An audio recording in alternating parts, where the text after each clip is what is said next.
এটাই কিন্তু পার্থক্য, এটাতেই অনুভব জন্মাবে, তাছাড়া না। তাহলে দেখো, ভাগবত পরগিয়াও বৈষ্ণবের স্থানে, কারণ বলছে বৈষ্ণবগণ হৃদয়ের থেকে যে ভাগবত, বলছে বৈষ্ণবরা তো নিজেরাই ভাগবত, জীবন্ত ভগবত, ভাগবত চলন্ত ভগবত। বৈষ্ণবগণ যখন এই কথাটি বলবেন, তখন তার যে অনুভব, তার যে অনুরাগ, সেটা তাতে মিশ্রিত হয়ে যাবে। যেমন আমাদের কয়েক বছর আগে করোনা ভাইরাস এসেছিল না, সংক্রমণ রোগ, তেমনি ভক্তিও কিন্তু সংক্রমণ, ভক্তির সংক্রমণ হয়, ভক্তিও কিন্তু সংক্রমিত হতে পারে। মহাজনগণ বলেন যে শোনো, সাধু সঙ্গে বসবে, সাধুকে স্পর্শ করবে না, তৎসত্ত্বেও সাধুদের নিকটে বসার চেষ্টা করবে। কেন?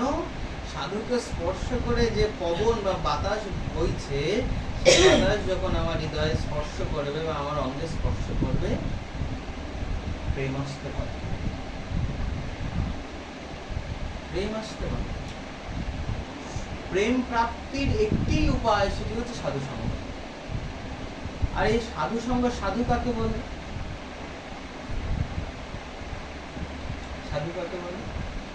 বলছে যিনি সদাচারী তিনি সাধু, সদাচার ছাড়া সাধু হওয়া সম্ভব নয়।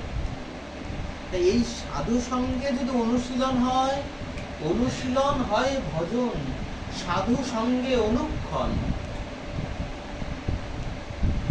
ভজনকে অনুশীলন করার জন্য সাধু সঙ্গ, অনুক্ষণ সাধু সঙ্গ দরকার,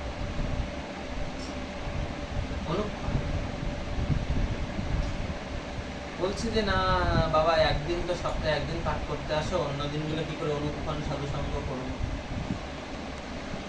বলছে যে সপ্তাহে একদিন যেটি শ্রবণ করলেন, ওই শ্রবণটি বাদ বাকি যে 6 দিন রয়েছে, ওই 6 দিন গ্রন্থের সঙ্গে মিলিয়ে দেখবেন, না হলে ওটি ভাবনা করবেন, ওইটি কিন্তু সাধু সঙ্গ হয়ে যাবে। কিন্তু এই সাধু সঙ্গ ব্যতি রেখে কেউ নবদ্বীপ চন্দ্রকে পাবেন, কেউ বৃন্দাবন চন্দ্রকে পাবেন, বা শ্রী বৃন্দাবনেশ্বরী স্বামিনী শ্রীচরণকে পাবেন, এই ভাবনাটা আপনার মাথা থেকে বাইরে বার করে দেবে।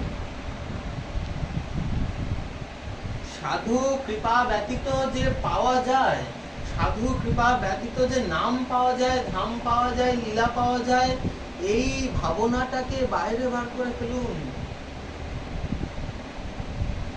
একদম বাইরে।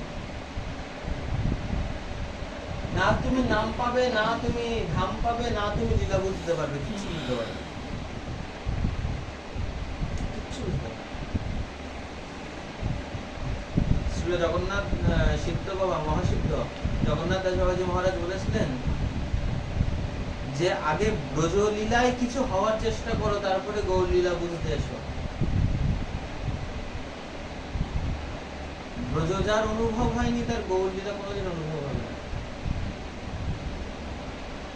আবার পরবর্তীতে মহাজন বলছেন যে শোনো, গৌর লীলাতে গৌরচন্দ্রের শ্রীচরণে যতটা তোমার নিষ্ঠা হয়েছে, ততটাই নিষ্ঠা নামান্তরে রাধা